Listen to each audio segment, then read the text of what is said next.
400 సంవత్సరాల క్రితం లక్ష్మీ నరసింహస్వామి దేవాలయం కట్టారు. పంచముఖ శివుడు ఇక్కడ దర్శిస్తాడు. 5 ముఖాలతో కలిగిన శివుడు ఇక్కడ మనకు దర్శనం చేసుకోవచ్చు ఈ దేవాలయంలో. రాముడు, లక్ష్మణుడు, సీతాదేవిని దర్శించుకోవచ్చు ఈ దేవాలయంలో.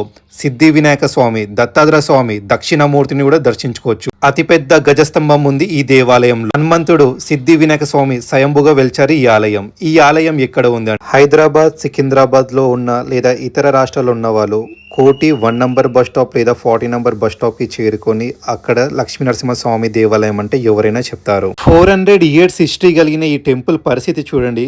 మీరు చూస్తున్న వెనుకల ఆ పిల్లర్సే చెబుతున్నాయి ఎన్ని సంవత్సరాల టెంపుల్ అని చెప్పేసి. ఇది దయచేసి ఈ వీడియో ప్రతి ఒక్కరికి షేర్ చేయండి, ఒక కామెంట్ కొట్టండి, చాలా మందికి రీచ్ అవుతుంది. ఇక్కడ కోటికి కొన్ని లక్షల మంది ప్రయాణిస్తారు. కోటిలో 1 నంబర్ 40 నంబర్ బస్ స్టాప్ ఉంటుంది.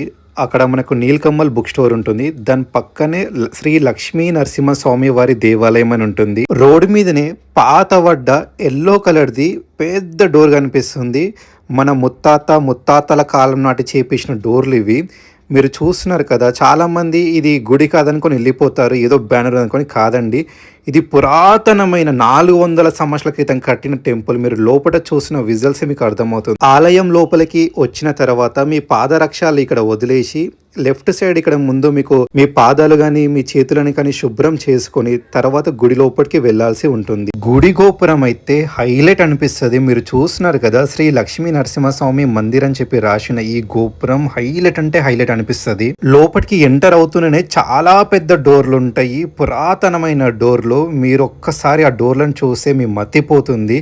ఆలయం లోపలికి వచ్చిన తర్వాత ఒక్కసారి గుడి గోపురం చూడండి. 3 అంతస్తులు ఎంత అందంగా ఉంటుందంటే చాలా అందంగా, మన 2 కళ్ళు సరిపోవు చూడడానికి, అంత బాగుంటుంది. అందరూ చేసే మిస్టేక్ మీరు చెయ్యకండి. ఫస్ట్ మీరు ఏ ఆలయంకి వచ్చినా సరే గుడి గజస్తంభం దగ్గరికి వెళ్ళి మొక్కండి. మొక్కిన తర్వాత మనకి ఇక్కడ రక్షపాలికుడు హనుమంతుడు కనిపిస్తాడు. ఈ ఫస్ట్ హనుమంతుని దగ్గరకు వచ్చి దర్శించండి. ఈ ఆలయంలో మీరు హనుమంతుని దర్శనం చేసుకున్న తర్వాత స్వయంభుగా వెలిచిన శ్రీ లక్ష్మీ నరసింహస్వామి దేవాలయం 400 సంవత్సరాల క్రితం కట్టిన ఈ దేవాలయం లోపలికి రండి.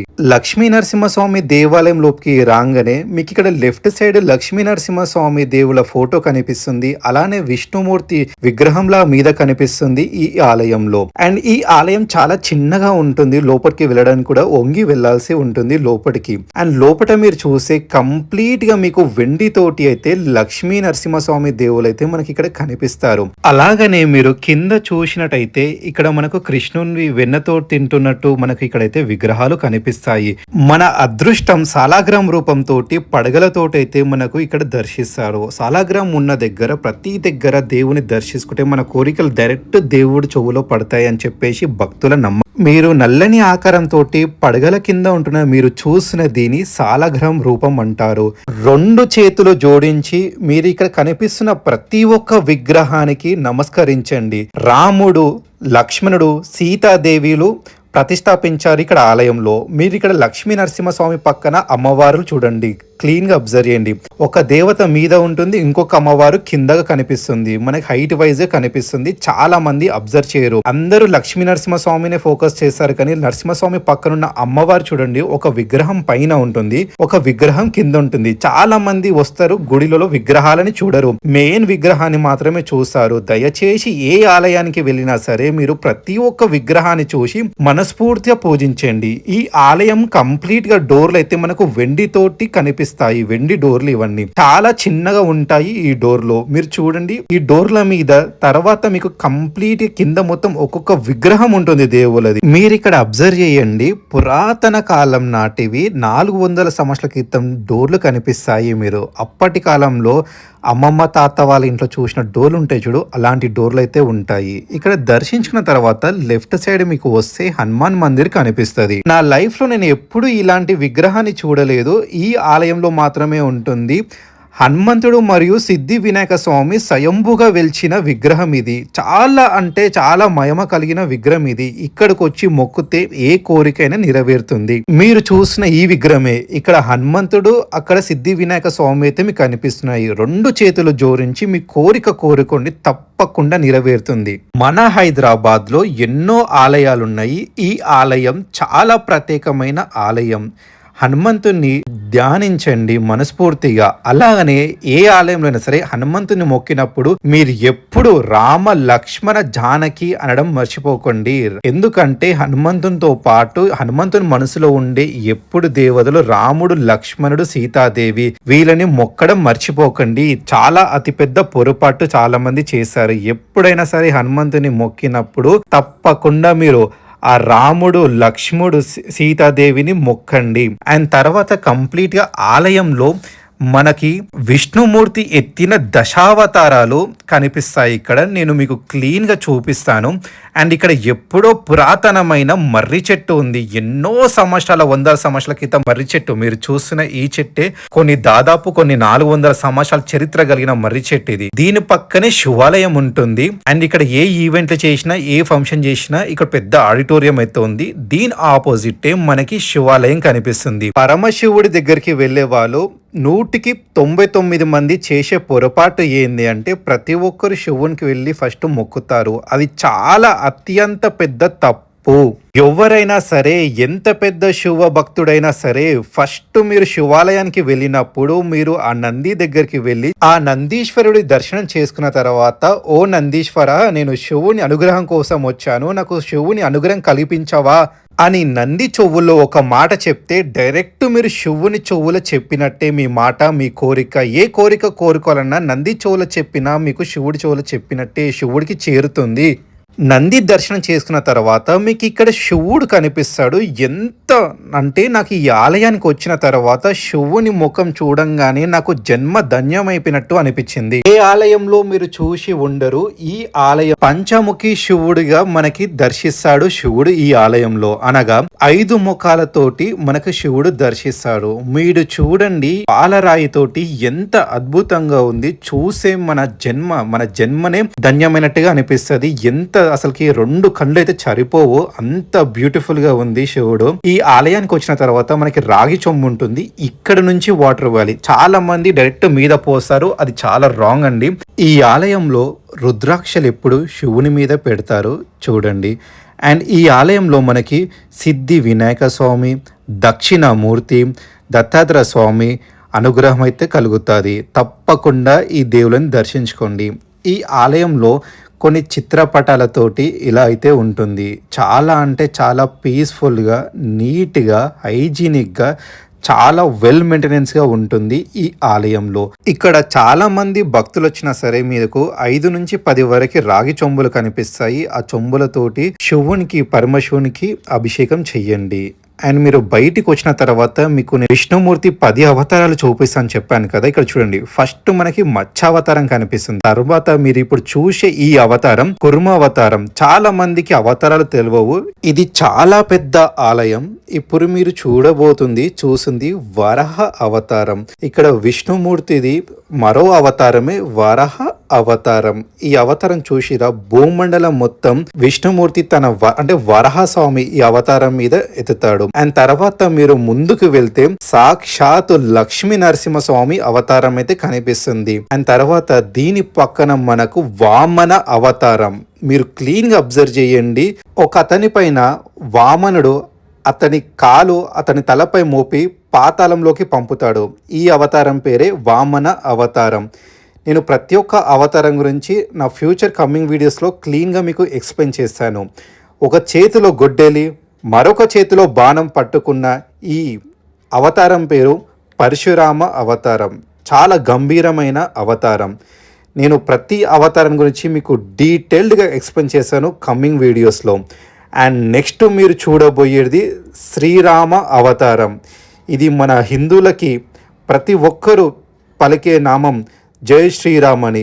ఈ అవతారమే శ్రీరామ అవతారం. మీరు ఎప్పుడైనా సరే మీ పిల్లలతోటి, ఫ్రెండ్స్ తోటి కానీ ఎవరితోటి వచ్చినా ఈ ఆలయం మొత్తం చూడండి, అవతారాలతోటి, దేవుళ్ళ విగ్రహాలు, ఫోటోలతోటి రెండి ఉంటుంది.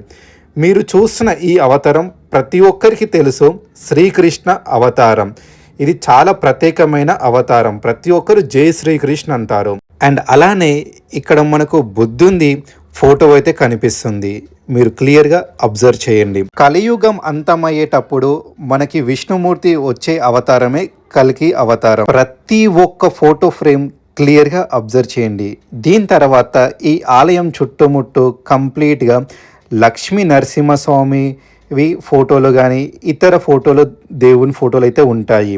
ఇక్కడ మీరు చూస్తున్నారు కదా, బాలశివుడు కానీ విష్ణుమూర్తి అని అవతారం. తర్వాత అలా ముందుకు వెళ్తుంటే మనకి పడగలతోటి ఉన్న లక్ష్మీ నరసింహస్వామి దేవుడి ఫోటో అయితే కనిపిస్తుంది ఈ ఆలయంలో. తర్వాత మనకు లక్ష్మీదేవి అండ్ మరియు నరసింహస్వామి దేవి భక్త ప్రహ్లాదుడి ఫోటో అయితే కనిపిస్తుంది. అండ్ ఇక్కడ ఈ ఆలయం మనం దర్శించుకున్నాము, హనుమంతుడి ఆలయం ఇది. ఇక్కడ మీరు పిల్లర్స్ చూస్తున్నారు కదా, ఈ పిల్లర్స్ చూడండి ఒకటే స్టోన్ తోటి ఉంటుంది. 400 సంవత్సరాల క్రితం కట్టిన ఆలయం అని చెప్పేసి మనకు క్లియర్గా కంటికి అర్థమవుతుంది. ఎంత పురాతనం అంటే ఇక్కడ చూడండి, దశావతారాలు దేవుని ఫొటోస్ ఎంత బాగున్నాయంటే సీనరీ. ఇక్కడ పడవలో మీరు రాముడు, లక్ష్మణుడు, జానకీదేవి ఎంత అసలుకి చెప్తున్నా కదా. మీరు పేరెంట్స్ తోటి రండి, పిల్లలతోటి రండి, ఫ్రెండ్స్ తోటి రండి, ఎవరితోటి వచ్చినా సరే చాలా బాగుంటుంది ఆలయం. శ్రీరామాంజనాచార్య గారివి మీ పిక్స్ అయితే మీరు ఇక్కడ చూడొచ్చు. అఖండ భారత మొత్తం మనము గర్వపడేలాగా చేసిన శ్రీరామాచార్య వారిని మనం తలుసుకోకుండా అయితే ఉండలేము. ఏ ఆలయానికి వెళ్ళినా చాలా విశిష్టమైన స్టోరీ ఉంది. ఫ్యూచర్ కమింగ్ వీడియోస్లోనే మీకు చెప్తాను. అండ్ కంప్లీట్గా ఇది అయితే ఈ ఆలయంలో ఉన్న ఓవర్ యూస్. అండ్ మీరు ఇక్కడ చూసిన 10 అవతారాలు దేవుడు అయితే మీరు ఇక్కడ చూడొచ్చు. కంప్లీట్ లాస్ట్ పిక్లో అయితే వాళ్ళు డీటెయిల్గా పెట్టారు. అండ్ ఇక్కడ మీకు కిటికీ పక్కన సిద్ధి వినాయక స్వామి వారి టెంపుల్. అండ్ ఇక్కడ వచ్చేసి సైడ్ నుంచి మీరు గుడి గోపురం చూడొచ్చు. లక్ష్మీ నరసింహస్వామి తోటి 3 అంతస్తుల గుడి గోపురం ఇది. ఈ ఆలయం గురించి కొన్ని విషయాలు నేను మీతోటి షేర్ చేసుకుంటాను, వినండి. శ్రీ నర్సింగ్ దాస్ అనే పర్సన్ అంటే 400 సంవత్సరాల క్రితం లక్ష్మీ నరసింహస్వామి ఇతని కలలోకి వచ్చి, నేను ఇక్కడ వెలిచాను, ఇక్కడ ఉన్నాను, నన్ను తీసి పూజించండి అని చెప్పేసి శ్రీ నర్సింగ్ దాస్కి కలలోకి వచ్చాడు 400 సంవత్సరాల క్రితం. అప్పుడు నర్సింగ్ దాస్ ఏం చేశాడంటే అక్కడికి వెళ్ళి చూసే నిజంగానే లక్ష్మీ నరసింహస్వామి విగ్రహం అనేది కనిపించింది స్వయంభుగా. దాన్ని తీసి తర్వాత పూజ చేయడం స్టార్ట్ చేసేది. ఒకప్పుడు ఇప్పుడు మీరు చూసిన ఈ కోటి కంప్లీట్ అండర్ గ్రౌండ్ లెక్క ఉండేది, డౌన్గా ఉండేది.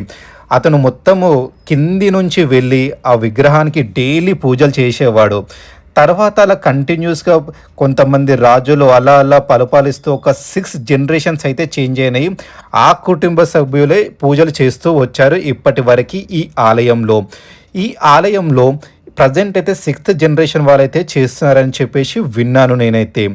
అండ్ ఈ ఆలయంలో చాలా స్పెషల్ పూజస్ అయితే కొన్ని జరుగుతాయి. కొన్ని వేల మంది భక్తులు ఎప్పుడు వస్తారంటే కృష్ణాష్టమికి కానీ, శ్రీరామనవమికి కానీ, చాలా తీజ్ లాంటి ఫెస్టివల్స్ కానీ, రాముడు, విష్ణువుడు లేకపోతే విష్ణుమూర్తికి సంబంధించిన ప్రతి ఒక్క ఫెస్టివల్కి చాలామంది వచ్చి అయితే ఇక్కడ చాలా కొన్ని వేల మంది అయితే వస్తారు.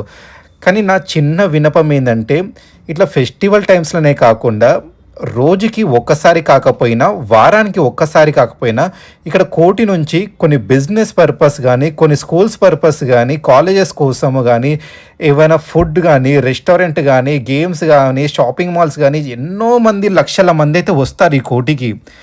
ఒక్కసారి 400 చరిత్ర కలిగిన ఈ ఆలయానికి రండి. ఈ ఆలయ పరిస్థితి ఒక్కసారి చూడండి, ఎవ్వరు లేరండి. ఇది సాటర్డే వీడియో తీశాను, ఎవ్వరంటే ఎవ్వరు లేరు. చాలా బాధ అనిపించింది. 11:30కి గుడి గర్భాలయం అయితే క్లోజ్ చేశారు. చాలా బాధగా అనిపించింది నాకైతే. గుడిలకి భక్తులు రావడం లేదు. చాలా చరిత్ర కలిగినా సరే రావడం లేదు. ఈ ఒక్క చిన్న విషయం ప్లీజ్ అండి. ఇట్లా కొన్ని ఉంటాయి కదా ఫేమస్ టెంపుల్స్, మీరు అలాంటి ప్లేసెస్కి వెళ్ళినప్పుడు మీరు ఎప్పుడు ప్రతిరోజు పోవాల్సిన అవసరం లేదు. హిందూ దేవాలయాన్ని కాపాడండి, రక్షించండి. వారానికి ఒక్కసారైనా వెళ్ళండి, లేదంటే నెలకి ఒక్కసారైనా, 3 నెలలకు ఒక్కసారైనా వెళ్ళండి. దయచేసి హిందూ ధర్మాన్ని, సనాతన ధర్మాన్ని రక్షించండి, కాపాడండి. మీ పిల్లలకి కూడా ఇదే నేర్పండి, ఇదే చెప్పండి. ఎందుకంటే ఇలా ఎవ్వరు గుడికి పోకపోతే ఇక్కడ బ్రాహ్మణ్స్ ఉండరు, పూజారీలు ఉండవు, వేద మంత్రాలు వినిపించవు, ఏవి ఉండవు. ఈ ఆలయం రాకముందు నాకు ఏమనిపించలేదు, కానీ ఆలయం లోపలికి వచ్చిన తర్వాత లక్ష్మీ నరసింహస్వామిని దర్శించిన తర్వాత, ఆ పంచముఖ శివుణ్ణి మొక్కిన తర్వాత నా కంట్లో నుంచి లీలైతే వచ్చిన. ఇంత అద్భుతమైన దేవాలయం, ఇంత గొప్ప చరిత్ర కలిగిన హిస్టరీ, ఏ కోరికన తీర్చే ఈ దేవాలయం దేవాలయం గురించి తెలియదు ఎవరికి. ఎందుకంటే చాలా బిజినెస్ పర్సన్స్ వచ్చారు, మొత్తం బుక్ షాప్స్‌లో అవి ఇవి పెట్టారు. ఇక్కడ చిన్న డోర్ లెక్క ఉంటది. అది ఎవ్వరికీ కనిపించదు. అసలుకి గుడి ఉన్నట్టే కనిపించదు. దయచేసి కోటికి ఎవ్వరు వచ్చినా సరే లక్ష్మీ నరసింహస్వామి ఆలయం ఎక్కడుందంటే చెప్తారు. ఈ నర్సింగ్ దాస్ ఎవరైతే ఉన్నారో అతను ధ్యానం చేస్తే అతను ప్రాణాన్నైతే వదిలిపెట్టారు. అంత గొప్ప అదృష్టం అయితే ఎవ్వరికి రారు. అంత పెద్ద భక్తుడైతే ఎవ్వరు లేరు. కానీ నేను మీకు అతనికి సమాధి కూడా కట్టించారు ఈ ఆలయంలో. అది సమాధి లెక్క అనిపించదు.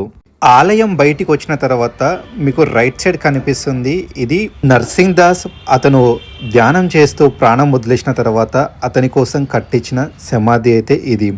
అన్ని సమాధుల్లో ఇట్లా పొడవుగా ఉంటే ఇది మాత్రం మనకు నిలబడినట్టు ఉంటుంది. మీరు చూస్తున్న ఈ సమాధి అతనిదే. ఇంత పెద్ద చరిత్ర కలిగిన ఆలయం కట్టించిన అతనికి ఒక సమాధి అయితే కట్టించారు. చాలా గ్రేట్ అండి. మీరు ఎప్పుడైనా సరే ఈ ఆలయంకి వచ్చినప్పుడు ఇక్కడ కూడా ఒకసారి రండి, దర్శించండి. ఇంత గొప్ప వాళ్ళని మనం దర్శించడంలో తప్పైతే ఏమీ లేదు. దయచేసి హైదరాబాద్, సికింద్రాబాద్లో ఎవరైనా కోటి సైడ్ వెళ్ళినప్పుడు ఈ ఆలయానికి వచ్చి దర్శించండి. ఈ ఆలయం పెద్దవాళ్ళ మాటలలో విందాం. ఈ ఆలయం ఏంది, ఈ ఆలయం గురించి, ఈ ఆలయ విశిష్ట గురించి.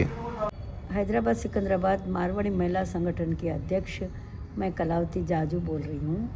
ये नरसिंह मंदिर बहुत पुराना, यानी 100 वर्ष पहले का है और यहाँ पर कई धार्मिक कार्यक्रम होते हैं। बच्चों के लिए गीता पाठ वगैरह भी हर संडे यहाँ पर कराया जाता है। छोटे बच्चे यहाँ पर गीता पाठ और करते हैं और हर एकादशी को हमारे भजन सत्संग समिति द्वारा भजन होते हैं यहाँ पर, जिसमें बहुत 60 के ऊपर ही लोग महिलाएं रहती है, जो उनका मनोरंजन भी होता है और भजन भी होता है। हम हमेशा 2 से 4 यहाँ पर भजन करते हैं और ये यहाँ पर एक संस्कार समिति है। उसमें काफ़ी महिलाएं, युवतियाँ हैं और बड़े एज के भी है, वो लोग भी यहाँ पर आते हैं और बहुत एंजॉय करते हैं। हर महीने में एक बार यहाँ पर सब लोग मिलते हैं और मंदिर के पुजारी श्री रमेश चंद्र व्यास की देख रेख में यहाँ पर सब कार्यक्रम अच्छी तरह से चलते हैं। और धनुर्मास में तो गोदा रंगनाथ का बरोबर 1 महीने का यहाँ पर गोष्ठी प्रसाद एवं गोदा रंगनाथ की कथा और उनके पाशुर वगैरह गाकर बताए जाते हैं और हर समय यहाँ पर धार्मिक कार्यक्रम होते हैं। और अभी आज से 14 तारीख से यहाँ पर उज्जैन से पधारे श्री दिनेश जी पंडित उपाध्याय यहाँ पर आज श्रवण कुमार की कथा 14, 15, 16 3 दिन तक करेंगे। तो काफ़ी भक्त यहाँ पर आएंगे। आज 1 बजे से यहाँ पर कलश यात्रा है, तत्पश्चात 3 दिन तक यहाँ पर कथा होगी और 16 तारीख को हवन और माता पिता पूजन होगा। उसके उपरांत यहाँ पर प्रसादी सब लोग करेंगे। और इस मंदिर में हर साल कार्तिक सुदी अमावस दीपावली के बाद में यहाँ पर अन्नकूट होता है, जिसमें 4 से 5 हज़ार भक्त यहाँ पर प्रसाद ग्रहण करते हैं। और नरसिंह चौदस को भी यहाँ पर नरसिंह जी का अवतार लेकर और नरसिंह बनाया जाता है और वह पूरे मंदिर के प्रांगण में घुमाकर और वापस नरसिंह जी को वहाँ बिठाया जाता है। ये कार्यक्रम यहाँ पर हमेशा होते रहते हैं। धन्यवाद। Thank you so much. ఈ ఆలయం టెంపుల్ టైమింగ్స్ వచ్చేసి మార్నింగ్ 6 AM నుంచి 1:30 PM వరకు ఉంటుంది అండ్ ఈవినింగ్ 6 AM నుంచి 9 PM వరకు ఉంటుంది. అండ్ సాటర్డే సండే వచ్చేసి ఉదయం 6:30 గంటల నుంచి మధ్యాహ్నం 2 గంటల వరకు ఉంటుంది. ఈవినింగ్ వచ్చేసి 4 PM నుంచి నైట్ 8 PM వరకు ఉంటుంది. ఇవైతే ఈ టెంపుల్ టైమింగ్స్. తప్పకుండా ప్రతి ఒక్కరు వీడియోని లైక్ చేయండి, ఒక కామెంట్ చేయండి. Thank you for watching this video. जय बोलो श्री लक्ष्मी नरसिम्हा स्वामी की जय. जय श्री राम, जय श्री कृष्ण.